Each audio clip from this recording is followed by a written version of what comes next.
আমি কচু পাতৰ পিটিকা খাবৰ কাৰণে কোমল কোমল পাত বিচাৰি ফুৰো কিন্তু কেতিয়াবা নাপায় আৰু এইদৰে মই যিদৰে বনাইছো এনেদৰে বনালে কোমলীয়া পাতৰ দৰকাৰ নাই ডাঙৰ পাতেৰেও এনেদৰে বনাই খাব পাৰে আৰু খাব খুব সোৱাদ হয় প্ৰথমতে মই কচুৰ পাতখিনি এনেকৈ ধুই লৈছো ডাঙৰ ডাঙৰ পাতবিলাক যিবিলাক পুৰত পাত থাকে সেইবিলাক এনেকৈ ধুই লৈছো ধুই লৈ পেলাই মই এইখিনি বাটি এটাত ৰাখি দিছো ৰাখি দি পেলাই এইখিনি মই এতিয়া ধুনীয়াকৈ কাটি লম আৰু এইদৰে মই ধুনীয়াকৈ কাটি লৈছো লৈ পেলাই মই এতিয়া জুইত কেৰাহীটো বহাই দিছো দি পেলাই মই কচুৰ পাতৰ হিচাপত পানীটো হিচাপ কৰি এনেকৈ দি দিছো পানীটো যিমানখিনি কচু পাত সিমানখিনি মিলাই ল'ব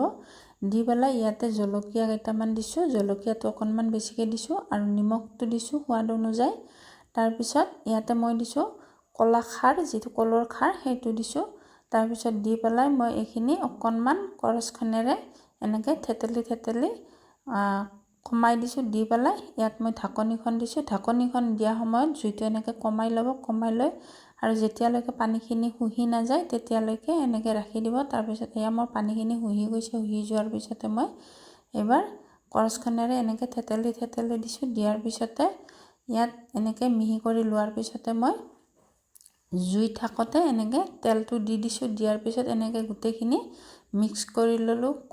কৰছখনেৰে লৈ পেলাই মোৰ এয়া কচুৰ পাতটো ৰেডি হৈ গৈছে আৰু এনেদৰে বনাই খালে আপুনি চানা মাছ পিটিকা খোৱাৰ নিচিনাও লাগে তেতিয়া